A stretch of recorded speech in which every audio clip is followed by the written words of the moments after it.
instead of hiring someone, can I have AI just do this for me? I want to tell you no, because that's my job.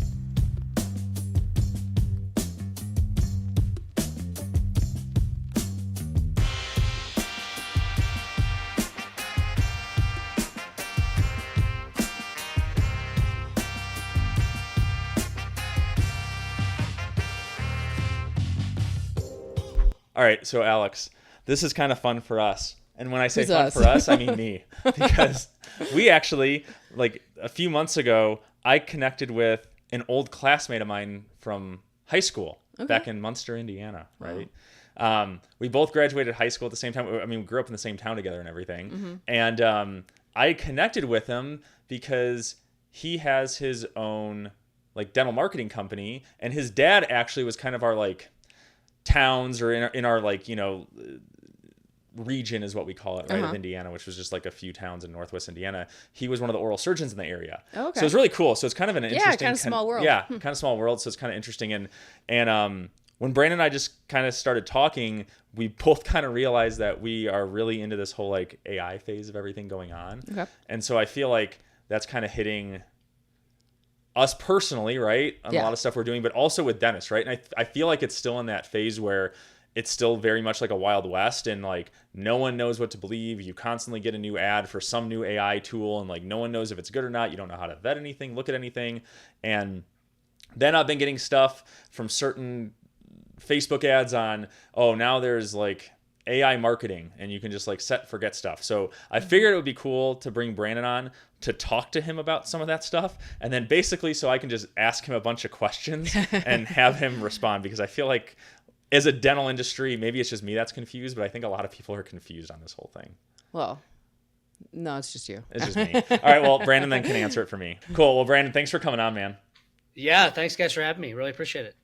Yeah, nice. Well, yeah, I think that's so crazy. So you're doing like dental marketing now, but that was not the path you initially took, right? I mean, you didn't, well, obviously dad's an oral surgeon, right? So you didn't follow down that path because you're not. So first off, was there a reason why, was your dad pro Brandon be an oral surgeon, or he was like, go as far away as you can? Yeah, I think he always kind of, he wanted, I think he was always hopeful that my brothers and I would somehow, you know, he could pass the legacy. Go into an oral surgery.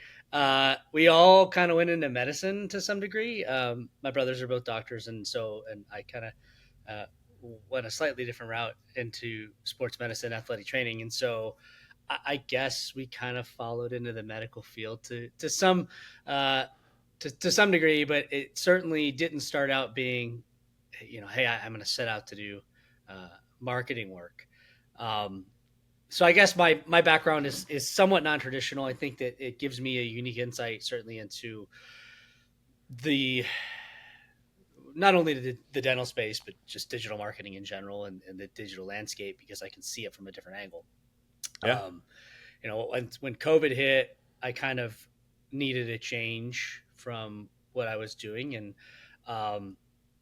pivoted kind of into this space, and fell into the dental niche because of my background, to be honest. You know, and at the time, dad's practice needed somebody to kind of take over the social media, and it kind of snowballed from there into building it into what it is today. And that was, 4.5 years ago now. And so time flies. And I think like AI, it is morphed into something that I don't know that I expected it to be when it first started, but I'm glad that it is. I mean, if that makes sense. So yeah, certainly non-traditional, but I'm happy the way things work out. So nice. Well, yeah. So I wanted to talk to you because I feel like I'll see there's either people posting all the time or different things on, you know, the one I've seen recently is, you know, screw Google ads. Those don't mean anything anymore. You need to focus on AI search, right? And that's the big next thing, and that's huge. And then I used Chat GPT to ask if that is the case, right? Like, I think anyone would. And it was like, well, not necessarily, right? And so I kind of wanted to ask you some questions about that, because it seemed a little like, let's just like hook someone into doing this, but my first question was, so like when we use Chat GPT, or Alex and I use that, and we're trying to come up with an answer, like, is it good right now if you were to say, hey, find me a dentist in my hometown? Like, where's it at? Yeah, that's a loaded question. Yeah. Short answer is yes. Long answer is a little more complicated. All right, go the long Okay, answer. let's unravel this. Yeah. So essentially, if you're talking about, if the question is, can you ask it, find me the best name a specialty, general dentist, right? In Denver, right? Or wherever, right? In Orlando, in Munster. It will give you an answer. That answer is based off of select criteria. And when you think of it from a perspective, if you try to tie it to like an SEO perspective, right? So search engine optimization, I know you guys have had marketing people on and things like that. I'm not sure how much you've really dove into that, but SEO has long been the gold standard for finding right through Google search. Yep. Or Bing or Yahoo or whatever it happens to be. It works because Google or whatever the search engine will crawl the page and then rank it based on certain criteria. Okay. AI, and that's a very basic, rudimentary, explanation of SEO. But on the basis, the bottom line is that's essentially what's happening. So AI is not doing that yet. Will it eventually? Maybe, probably. But right now, what it's doing is it's essentially searching for you. And so when you see that output, when you put in, say you're using like a 4.0 model on ChatGPT, and you're just asking it questions, you're looking for answers. And I know you guys talked a lot about on your last episode about quality in, quality out, right? So obviously the prompt matters. And we can get into that in a minute. But essentially you put in, okay, give me the best general dentist or best oral surgeon or best periodontist in, say, X city, or near me, I live at this address, and it can find it.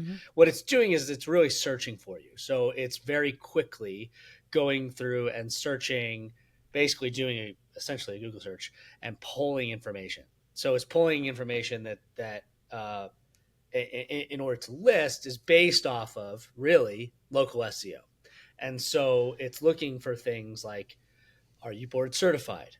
Do you have reviews of 4.5 or higher on average? Do you have a lot of good reviews? Or do you have 1 or 2 reviews on Google or Yelp or whatever it happens, Healthgrades or whatever it is?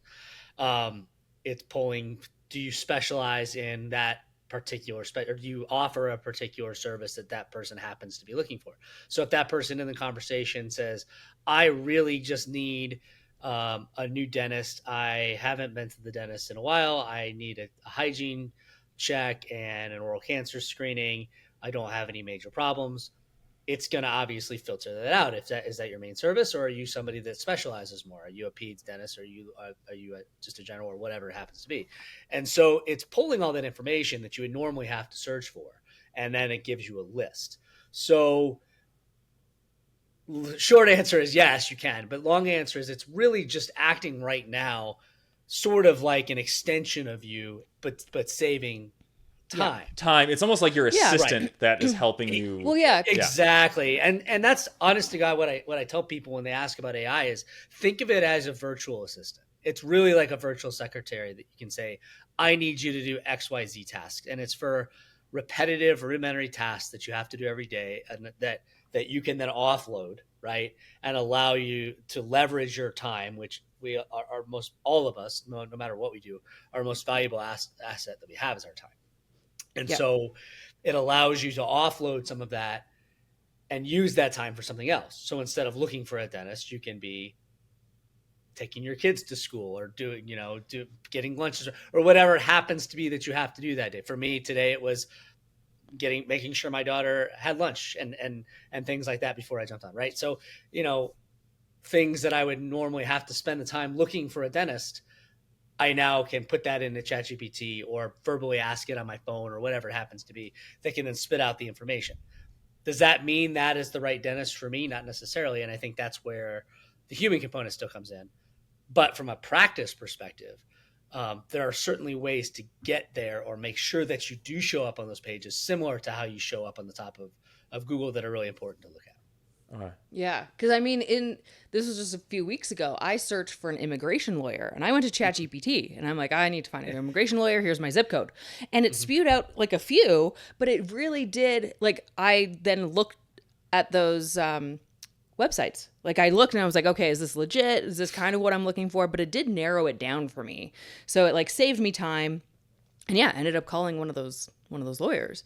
So like, definitely it works. Like, someone needs to build out like a directory or something, or I don't know. I don't know what this is. Like, it's like not like a phone book, but kind of like, hey, I got to search, and I'd like pay to be on ChatGPT to come up first.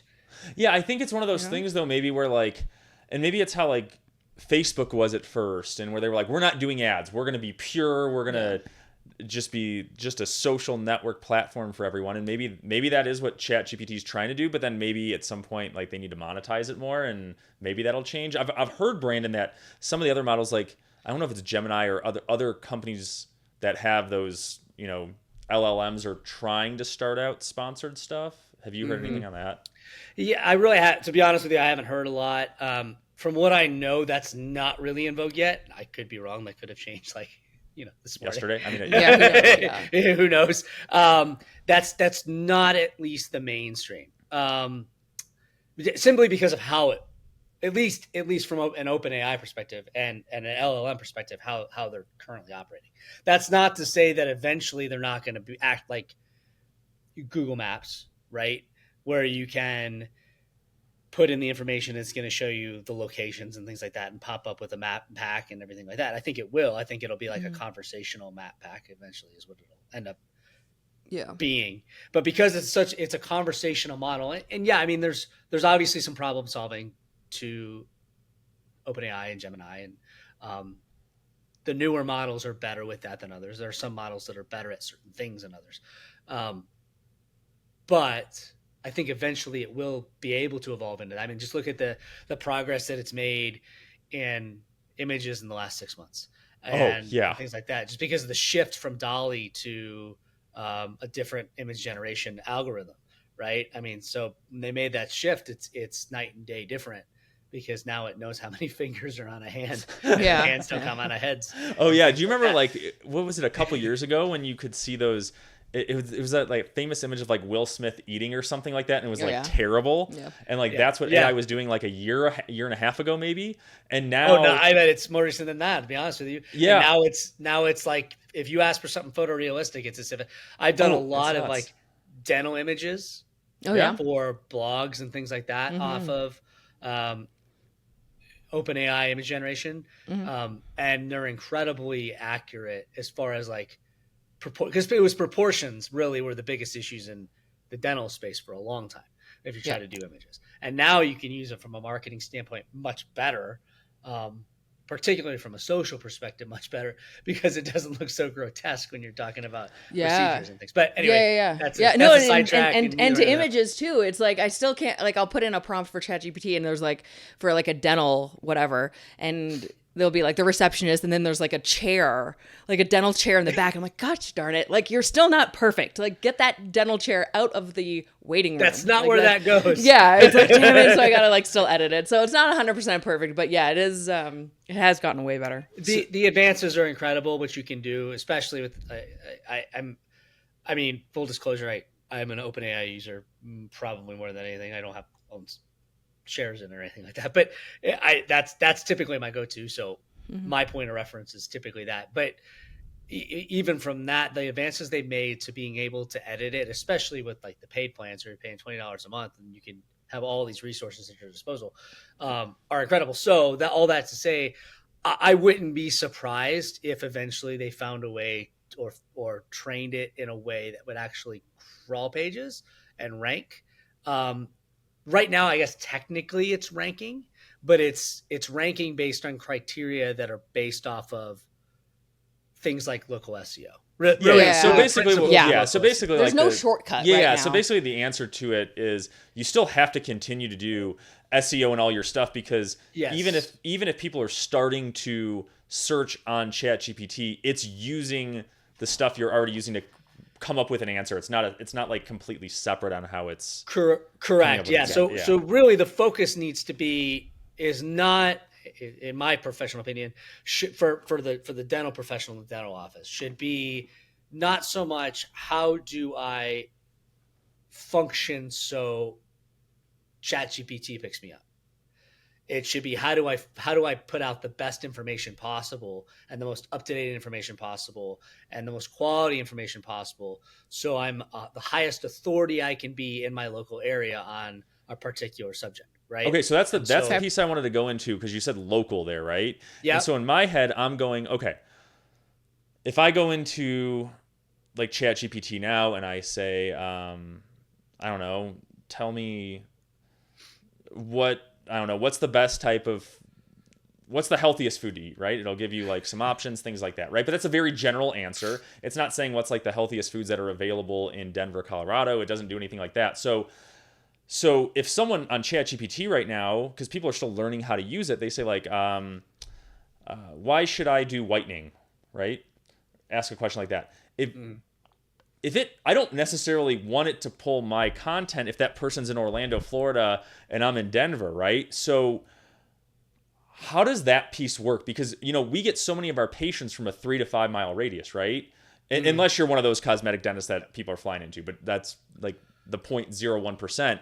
So I guess my point on that is like, does AI search really even matter then, unless you're prompting it with a very localized answer that you're looking for?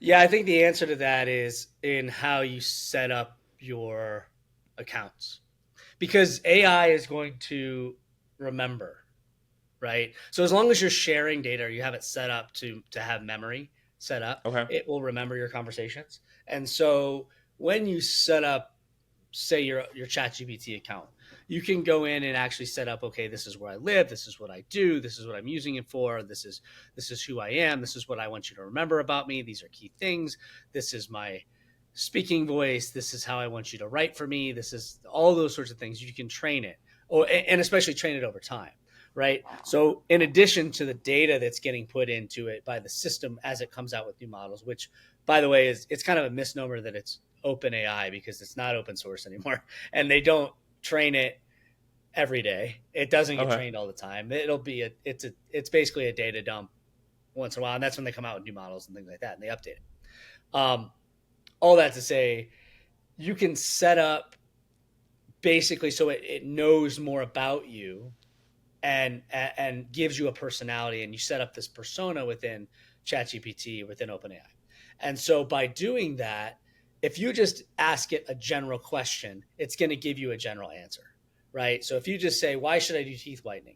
It's going to pull information. And even if you do like, I want you to do a deep search, which is a feature now on ChatGPT that you can use with the paid plans, that'll do a deep search and it'll ask you additional information. It may ask you for information of like, where do you live, and all those sorts of things that you can give it information. But if you just put in, I need you to do a web search on why I should do teeth whitening, absolutely, it's going to pull from all over the place, and it's going to pull the top ranking on keywords of why should I do teeth whitening. It's a Google search at that point, right?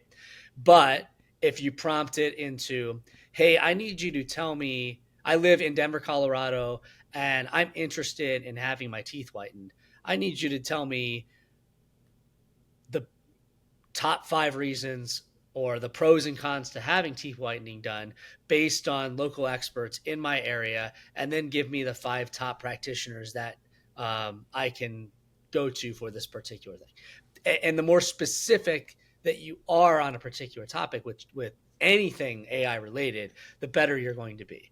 It goes back to crap in, crap out, right? Yeah. And so if you're able to prompt it with that information, because they can hallucinate all over the place, and the newer models are obviously better at not hallucinating, but the more detail you can give it into exactly what you're looking for, the better, because otherwise it's going to give you just information. Yeah. It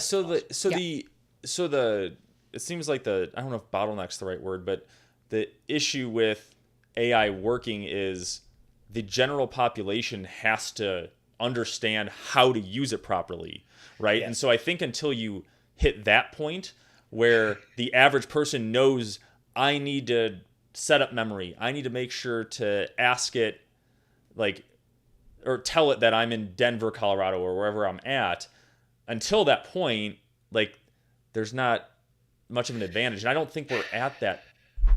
If you like our podcast, check out Alex's newsletter, Just 2 Minutes. It's full of great advice, which makes sense considering it's her thoughts and not me sidetracking her every 2 seconds. You can subscribe at coupleofdentists.com. The link is in the show notes. Now, back to the pod. Yeah, and that's why there's a huge market right now for essentially courses on AI and AI usage and things like that. I mean, that's we're starting this fall doing talks around the country to essentially groups of dentists and dental specialists to talk about how to use it in the office, right? Yeah. And like training how to use it in the office and best use it. Because otherwise, I mean, it'll work, but are you really getting out of it what you want to get out of it at that point? Yeah. I mean, that's the question. Yeah. There should almost be like some extension or a filter you can put in. And so like when you ask it something, you can say like optimize my like question to Chat GPT, and it'll almost like do it how you want. It does. There is. Okay. And it's within Chat GPT itself, believe it or not. So if you can actually ask Chat GPT to act as a prompt engineer and tell it what you want, and say, I need you to write up. You basically would say, I'm looking for, so back to the teeth whitening example, right? So you would say, I'm looking for information on teeth whitening, and I'm also looking for a practitioner in my area to say in Denver, Colorado, that would be most like suited to do this, suited to do this for me at an affordable yet quality rate, however you want to say, right? And then you would say, I need you to act as a prompt engineer and design a prompt for yourself to that's going to give that information and in sequence. And you could say put it in a code block, because all a code block is it's just an easy way to copy something, right? Mm-hmm. So then you could take that and basically you're just filling in the information. So you could even be very general and say, I need you to be a prompt engineer for me to be for people looking for a particular dental service in their area, and be able to provide the top 5 practitioners to provide the dental service at an affordable rate, whatever it happens to be, right? And so then they would have to do is take that, copy paste it, and then just in the brackets where it said dental service or whatever, you just change that every time. And so now you have a prompt that you can repeatedly use. And the nice thing with ChatGPT is not only can it do that, but you can then set it up as a project and save that in the project. And so now you can continuously use that. So now you have a project within ChatGPT of, here's my dental services project as a patient, right? That I would go in and say, I need these medical services or dental services. Oh, I'm going to take this prompt and I'm going to use that for this, and I'm going to look it up, right? And so it saves time, and it takes a little bit on the front end to set it up. But once you set it up, it saves a lot of time instead of having to continuously go back. Plus, the ChatGPT is optimizing that prompt to get the information that you want out of it. Otherwise, it's just going to put out information as fast as possible in order to give you the information that it thinks that you want. Yeah. Right. And I like having it ask me questions first. And I say, like, even on something really general, maybe I don't know what the topic is. Maybe it's just like, okay, teeth whitening. And it's like, I want teeth whitening. Ask me any questions I need. Ask me any clarifying questions before I write my prompt or whatever. And it's like, sure. What kind of, do you want, what's your price range? What's your thing? Where do you want this near you? It'll come up with a bunch of questions, and then I just answer them. Like conversationally, it's like, oh, I don't want to spend more than $500 or whatever, whatever it is. And then now it's like, it's gotten deeper. So maybe I didn't know what the prompt was initially, but because I had this conversation with ChatGPT, I'm like able to now hone in on more specifics. Exactly. So that's just a little bit of like a hack that I like to use. Absolutely. I think it goes back to you don't know what you don't know. And so, one thing I like to use, it's very similar, is what questions should I be asking about this topic? Yep. Yeah. Give me 10 questions that I should be asking before I dive into this conversation or dive into this topic area, or before I go through and research this. What are things I'm not thinking of? Well, there's one guy too, we were listening to, I think it was like a course, right, on like how to use AI. And he was saying within the instructions, so if you're in a project, right, which is just like a folder, like you said, that's just focused on a specific topic, he was saying in the instructions, you can have it commit to its memory. Every time I ask you a question, if there's something you don't understand or isn't very clear, please ask me questions. So then every time you ask a question, it knows how to respond to get the answer that you want, which is cool. It's cool how you can like, you can just like you said, the hacking of giving it a prompt. So like, what's cool is if I get stuck because my brain will just be going like a million miles a minute and I don't know how to like take what's there and actually like make it make sense, which is most of my talking. I feel like it just goes, it's just like word salads.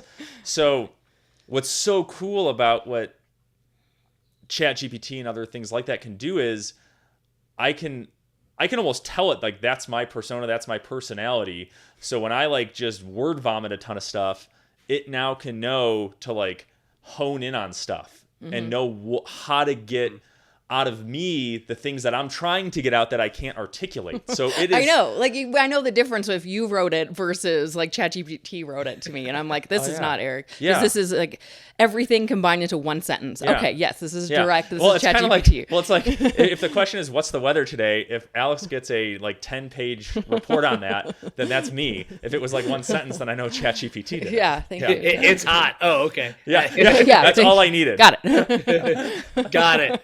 No, I think you're absolutely right. I think those sorts of things that people just don't take advantage of, either because they don't know that they exist within there, and I think that's really good for people to know that within projects you can do those sorts of things and set instructions. The other thing that's again tangent, but the other thing that's really great about AI is you can actually like put in writing samples or samples of things and attach documents and have it extract information from right. Have it extract information from documents, and so you can say, hey, here's my last 5 emails of this particular topic, and you may say, or this particular reason for sending an email, however you want to put that, and then say, I want you to then draft a response to a similar email that's very generic but is in my voice based on this writing style, and it can learn your writing style. So for Eric, it may be a a 14 paragraph on what the weather is, but then at least and it's again back to time saving. It allows you to leverage your time because these are mundane tasks that you're doing over and over again. Yep. Oh yeah. The time from we use that a lot. The time from like idea to finishing something is so much faster with AI. Oh yeah. Like when we do these podcasts, right? So, my process is usually once I get something back from the editor, I'll go through and like kind of tweak it to where I want. But normally I would have to say I'd have to write a post for like a personal page for our Facebook page for any like dental groups that we're in, stuff like that. And it's like writing all that, or I can feed the entire transcript that you and I are going to record. I put that into Chat GPT in a project that's like titled, episode with Brandon. And then I can say, all right, in my voice, how I like to talk, right? Well, actually like not my voice, a concise version of my voice, but, I need help with like a post for my personal page for this. I need show notes for, Apple Podcasts. I need YouTube show notes, and I can give it like 10 things that I need, and it'll spew it out. Now, does it spew it out 100% and it's perfect? No, and that's not my expectation. And like we all said, I don't think it's there yet, but it gets it 80% of the way there. And then so it did like the shitty first draft for me. And that's where so much time is taken up in that. And so now it's so much easier for me to take that and then just tweak it to actually be my voice. So it's not, like I still want to write my own stuff. I don't want something all completely written by someone else. So I can make it mine. And then it cut down like probably 6 hours of work to like 20 minutes. And that's where I've seen the big time savings just in the podcast piece. Yeah. I think a lot of times with the editing part of it or the copy part of it, I think people poo-poo AI a little bit. Yeah. And rightfully totally do. so, and rightfully so to some degree, because I think you'll get people that'll just basically put something in and spit out AI generated content. Yeah. Right. Yep. And I think we're all guilty of that to some degree at some point, because you're just in a rush and you just want to put something out.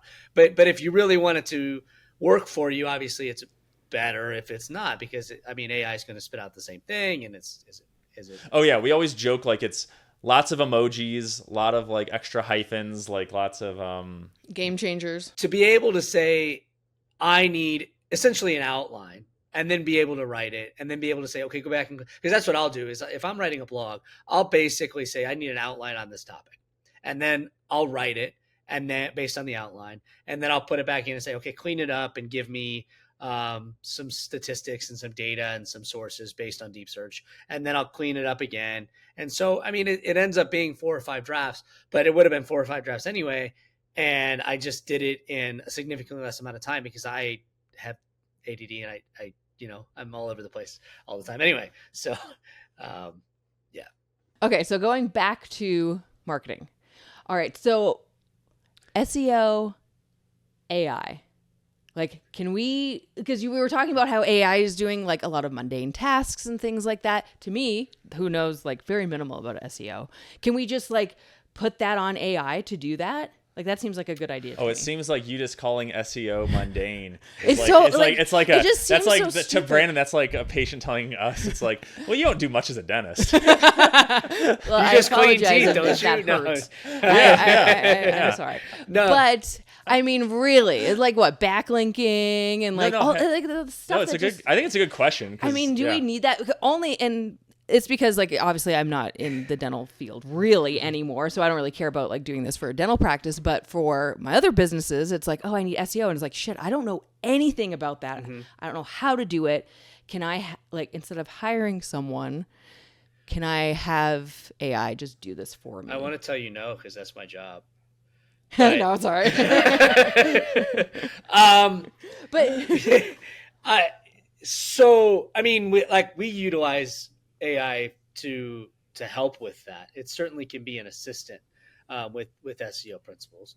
But you still kind of have to have an understanding of what you need to do, if that makes sense. So just saying, I need you to do SEO for me, go, really isn't enough. Again, because with AI, you have to prompt it in a way that is specific so it knows exactly what you're going to get, because otherwise you're going to get crap out.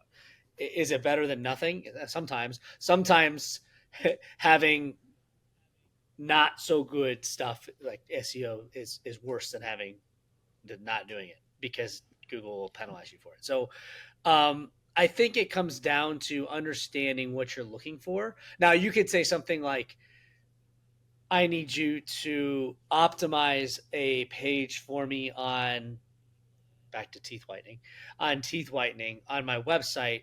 I want to rank for the following keywords. Can you write content for me that's going to be SEO optimized and Google is going to like for that based on my local area in Denver, Colorado? Right? Because with local SEO, because SEO is very, very, very, very broad, right? Mm-hmm. Local SEO, you have to be, it is you taking that and shrinking it down. Local, obviously, it goes without saying. Yeah. So sorry, I'm beating a dead horse a little, but being able to utilize things like your location and services in the right context is incredibly important, because you don't want to put it in and stuff it or have it just seem unnatural. The copy itself should flow, and that's something that AI can certainly help with, right? And you may be able to say, I am a dental practice in Denver, Colorado, based on certain other practices around me. What should I be looking to rank for in order to optimize my patient acquisition? Things like that. And that can help. Just from a keyword research standpoint, those sorts of things can help.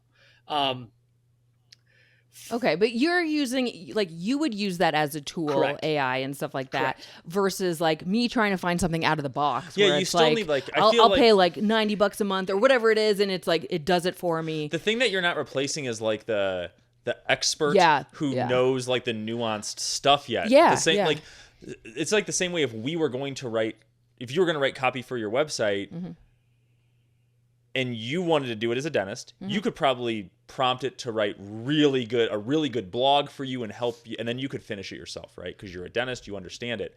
If a random person said, write me a dental blog about how cavities are caused and what my treatment options are, a regular person could still prompt it as well. The problem is that person's not going to fully know how to interpret what came out and make sure it's good. So I think it kind of turns into more marketing company stuff like that. Use Brandon. It's just, I guess this goes back to like human capital. He may be able to build a really big marketing company with like himself and one other person maybe, and he can service way more dental offices and be way more lean, right? Because now he can leverage a lot of the AI stuff. He's the expert. He's the piece that it hasn't been replaced yet. And then that's kind of how he's doing it. I don't know. I think it comes back to, so when AI, if you remember 2-3 years ago when AI first started becoming a thing, right? Everybody was you say that out. Like it's such a long time I know, ago. right? It feels like it. 2 years ago. 3 years to us millennials. Back when we had no answers. We had no answers, and for both Brandon and I and Alex, it's when we have young children, so I feel like time is all jacked up now. So for 2 years for us is probably like time is a relative construct. That's 2 years of no sleep. Yeah, so it's a long time. Yes. Yeah. But anyway, the 2-3 years or eons, whichever it is ago. When AI first started becoming a thing, we started having this conversation within all circles and all walks of life and people were freaking out. Oh my gosh, AI is going to replace us. AI is going to replace people. AI is never going to replace people. And I think that's the concept I think I'm trying to get across. And Eric, you're right. I think to expect AI to replace, because you're not going to have an AI replace like a dentist. Right? I mean, you're going to be able to utilize it to identify things like bone loss and identify things like, there's obviously softwares out there that can identify potential oral cancers and things like that, right? I mean, all those things exist, right? Implant planning, so digital workflows, all those things exist, right? That's the reality. But the bottom line is you're not going to replace the person at chairside. Right, it's not going to happen. No, I think because it's such a because it's a specialized even thing. with AI, even with AI getting really good, and eventually if it was like robot assisted, right? Like doctors do that, right? In surgical procedures, I get that because I could see a robot hand being way more stable and precise than like a human hand could be, right? At some point. So even if that's the case, but it still isn't going to know the nuances. I feel like it's not going to know. The nuances are not it's not going to know like, this actually. Okay, this spot, it looks like it's decay still there, but actually if you did this and this, it isn't, right? It's just a stain on the tooth, right? That isn't bad. Like, I think it would take so long for it to make those type of decisions and do them properly that I think that's far. I think, Alex, to answer your question, I think eventually there probably will be a time when then that is possible. I mean, there's already softwares out there that can kind of utilize AI. SEMrush is one, Ahrefs is one. That we as a marketing company utilize in order to track a variety of things from keywords to traffic to SEO principles. And it will give suggestions on things that you can do. And you can have it write copy for you based on certain SEO and things like that. And yes, you can pay into that.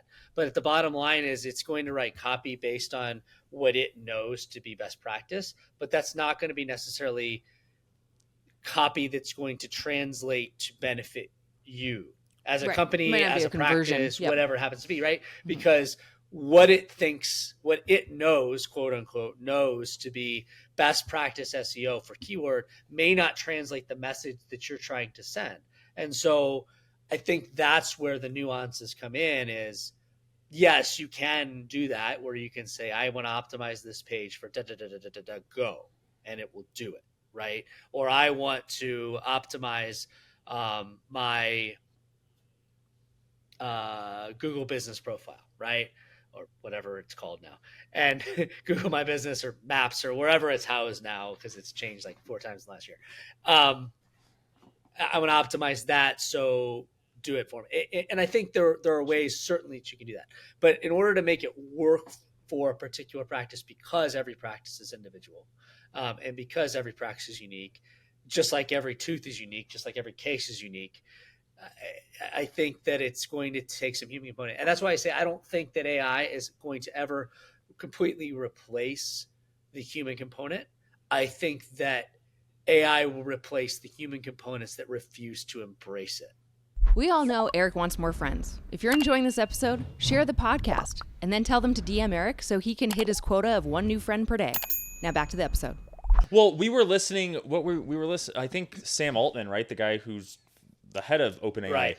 He posted something saying, I don't know how long it was in the future, but in the near future, he believes there will be a $1 billion business that one person has started and one person works at, right? Like the founder has done it. Like that will be the case.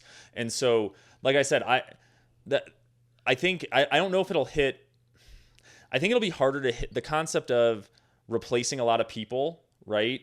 And marketing may come faster, not you per se, but all the people that you needed. Like you need a copywriter, then you need an image guy, and you need this. You might be able to start leveraging yourself because you have the idea, you can think of it. Now you can have AI do that for you, right? So I think those jobs are going to be in trouble. Sure. And then I think in a dental office, it's going to be more like we talked about, Alex, with even other people on the show before. It's some of those mundane tasks, like Brandon was saying. It's going to be, you don't need an insurance verifier anymore, right? You don't need someone to reschedule patients per se. You still probably need a human to close a $30,000 full arch case, right? Because that's probably more of a nuanced thing. But a lot of those like menial tasks that people don't like to do anyways can get replaced. Yeah. But like replacing an assistant would be harder. Right? Because they have to be in the room. They have to hand you stuff. They have to do there's a physical things. Yeah. And so I think part of dentistry will get taken over by that, but I think that'll be more of like the administrative front part. I agree. I think in the dental practice, I think that you're going to have clinical stuff that is there. So you're going to have the oral path. You're going to have the bone loss. You're going to have all those sorts of things that already exist, right? That help you identify problems or help you better treat the patient, or you have your AI guided surgeries, or you have your things like, your GPS guided implant placements and everything like that, like the crazy robots that exist now. But that stuff is not going to be completely replaced. I think that where there's going to be a shift is in the administrative side. You're right. Absolutely. 100%. And when you start talking about utilizing the dental practice, I think the thing that it's exciting because those mundane tasks can be replaced, which allows for two things. One, from a practice perspective, it increases your profit margin, right? Because you don't have to hire as many people, and so you can get by with less, and which allows you to either increase your margins or charge less, which your patients are happy about. Like for us, it allows us to keep our pricing down, but still provide quality service because I don't have to hire a lot of people, which means my overhead's less, which means I don't have to, right? And so those sorts of things, but I can still provide the same, if not better service than if I was using 14 different people in 3 different countries and all this kind of stuff, right? I don't have to waste time with meetings because I'm meeting with a computer and things like that. Yeah. But the thing from a dental perspective and really from a medical perspective in general to keep in mind is, yes, it's awesome because you can take a dictation note from an exam and say, hey, put it into Chat GPT and say, I need you to interpret this. I need you to extract the audio. I need you to write a transcript. I need you to write a letter to an oral surgeon that I'm referring to for a full arch case or whatever it is. And I need you to write a thank you letter to the patient for coming in. And I need you to write post-op instructions based on this. And I need you to write a chart note. And it can do all those things. The problem is, and this is the caveat, and I cannot stress this enough as a medical professional, that even the paid version of ChatGPT or the free version of Gemini is not a HIPAA compliant software. It's not a HIPAA compliant software. And so you cannot put PHI into it. You just can't. Okay. And because it puts you at such a huge risk. Yeah. So either do you think that'll happen where they'll either ChatGPT will start to have like a HIPAA compliant version, or or there's like another company that just somehow like just puts does that it. filter Yeah. over it to do it. Both. So ChatGPT technically has a HIPAA compliant version, but it's difficult. So if you're in the enterprise version, if you have the enterprise version of ChatGPT, it comes with a BAA that you sign, that all parties sign. And so that in itself, and it's cloud-based, right? So you're within your own bubble, pretty much, which essentially would make it HIPAA compliant. Obviously, as minimal as possible rules still apply, right? So you still have to extract as much as possible, remove names, birthdays, whatever, as much as you can. And you're only putting in the information you absolutely have to have just to CYA, right? So all of those things that you would normally do with communication for HIPAA apply. You got to make sure that anything that you're sending is end-to-end encrypted, right? So if you're sending something to a colleague or to a doctor or to a referral, you are obviously, you have to make sure that that's end-to-end encrypted, all that kind of stuff. So like iMessage is theoretically end-to-end encrypted, probably not. WhatsApp is, at least they say that it is.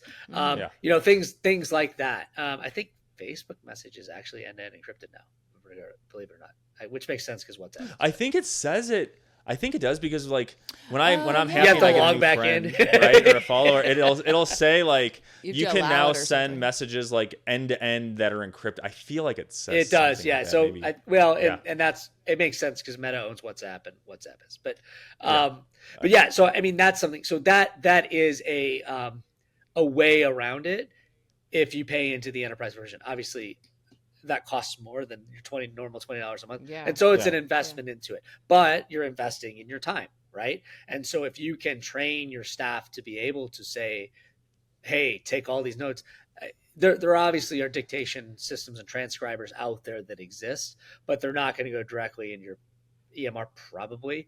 There are caveats to those, and they're not going to do all the other things with it as well. Oh yeah. Right? So is that an issue then? So like, let's say right now they have like AI voice, like it picks up your voice, and then like if you were going to do it for like perio charting, right? It'll hear what you're saying, and then it'll put it into your open dental.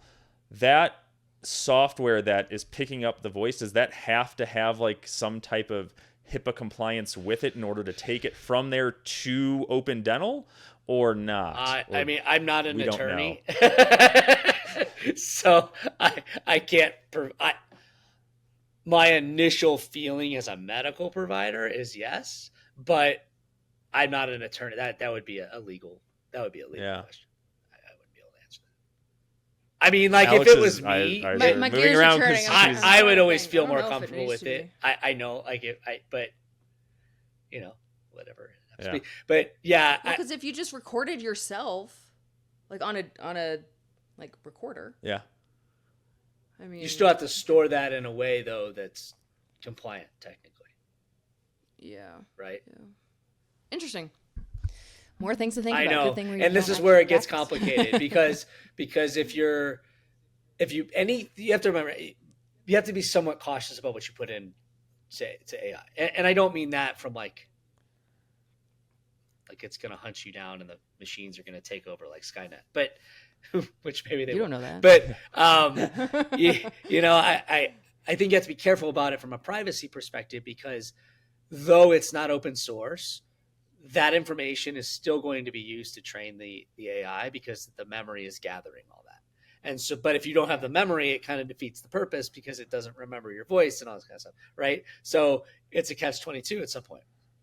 And so you have to be at least somewhat mindful. And I've caught myself doing this, is being more mindful about the information I'm actually putting in to it versus information that I wouldn't necessarily want out in the world if God forbid. So when you say that, so like, let's use a funny example. Let's say Brandon's a patient of mine and he comes in and he's just got like terrible periodontal disease, right? Just gums are bleeding. He's gross. Breath smells like crap, right? And I go to Chat GPT and I'm like, all right, I have a patient, Brandon Platt. He's got bad breath. His gums are bleeding. They're terrible. What's a good, protocol for him, right? Like how can I talk to Brandon about improving his gum health, right? So it's coming from a good place, right? And I'm trying to relate to him. Now, if I threw that into Chat GPT, if like, Tom in a different city across the country randomly said, "Tell me about Brandon Platt and his gum health," would it pick that up or not? It would be a long shot, probably. Probably. Okay. But like you can do that. Okay. You can do that and remove PHI from it, right? Very easily. You could just say, "I have a patient who has terrible gum health. How can I?" Yeah. Right. And so that's easy. Where it becomes complicated is when you're trying to use it to save time. But now you have to go through each of your notes and extract PHI from it first and then put it in. Because now you might as well just do it. Yeah. Right. But like technically then if someone, I mean, does it kind of work how like Wikipedia works a little bit, where like if enough people say like this is true, bad say information. It's true when people, or like people mess with it. Like could 1,000 dentists say like Brandon Platt has cavities on every teeth, and then whenever someone looks up like now everybody thinks it's ChatGPT, it's true. Yeah, and so now like. No, to be honest, I'm not. I don't know. Like as far as back end stuff, I'm not. I can't speak to that on an expert level. I would assume that there's some sort of block there to where like because you start talking about. There's obviously warnings all the time about how it hallucinates and everything, but you also have to keep it in perspective. Like it wants to provide good information, because if it doesn't, nobody's going to use it. Right. And so I think that there probably are some guardrails there, similar to, I know you guys were talking last time about how the images are better. And, there's guardrails with kids and, things like that. So I think that there are some guardrails, and it's people obviously are tracking it and things like that. But I don't know enough about the back end that to say with certainty. And so my advice to people is always just to be careful, or be at least cognizant of what you're putting in. And so my rule of thumb is always like, if I wouldn't go out and announce it to the world, I'm probably not going to put it in specifically. But like, if I just want information, I'm like, I have going on, whatever. Right. The same thing with like coding. Like if I wouldn't necessarily want somebody to have, if I had a proprietary software that I was building and I didn't necessarily want the possibility of the world being able to take that code, I probably wouldn't put that in the Chat GPT. But if I'm just trying to play around with coding, or I'm self-coding a website and I want something specific, I may ask Chat GPT for help with that, because that's not necessarily proprietary code, right? I'm speaking from a digital perspective. So that's typically how I will think about it. But you gave ChatGPT all your secrets. All the secrets. Everything. Knows everything. Eric's an open book now. So it seems like, to circle back on everything, because I feel like all three of us like to go on tangents and have fun with that. Is you still need to use like local SEO or whatever traditional principles you were using, and there isn't some like switch where AI search is taking over, everyone's using it, and Google Ads is dead, being top ranked is dead, anything like that. That's not the case. And then you need to make sure that everything is HIPAA compliant, because I could see how that. Yeah, someone could slip up accidentally, and it could be with the best of intentions, I think. And a lot of times HIPAA stuff is with the best of intentions, and it oopsies. But yeah, absolutely. You're absolutely. I think the bottom line here is that local SEO is still is driving the day, at least right now. I think that eventually, that at least the way things are trending, right? My prediction would be that eventually we'll get to a point where AI can crawl. But as a language learning model, it's strictly conversational. And so the only thing that it can do, at least right now, is extract information from sources that it has access to, be it the internet, whatever it happens to be. And so that's why your local SEO is so important, because you need to stand out to the LLM that, yes, you're an authority in this area, because of things like your reviews, because of things like the quality of your website, because of things like the work that you've done, because of things like the things you specialize in, because you're board certified, and there's a lot of different things. And then the last thing I'll say is making sure that on all of your information, that your name, address, and phone number are accurate and visible on everything that you put out from a digital perspective. As far as that, and the reason for that is because if you're looking for a local SEO boost and you don't have, say on your website, it's in your footer, in your global footer, you don't have the name of your practice, your address, and your phone number, when it goes to pull that information, it's not going to see it. It's not going to know. Same thing on your Google business page. Like if your Google business page isn't updated with your current name, address, and phone number, and it's not accurate, it's not going to know. Right. And so it's going to hurt you from a local perspective, because when Google goes through and crawl it, it's not going to see it. Two, when the LLM goes through and tries to pull the information, it's not going to see it. So you may miss out on some of those patients that you otherwise could convert, because they're not necessarily going to see that. And that's a lead gone. Nice. No, that's awesome. Well, I appreciate having you come on. This was really fun. It was fun just to hang out with a fellow Munster. I agree. person. Absolutely. Yeah. Right. But no, yeah, I think that's cool. I think it's going to help a lot of people. Obviously, this is all new. It's not going anywhere. I think we all know that AI is here to stay, right? I don't think it's going to reverse. And so it's just good to be prepared for it. So yeah, thanks for teaching us all about this AI stuff within marketing. Anytime. Thanks, guys. I really appreciate you having me. All right. Great to be on. Thanks. All right.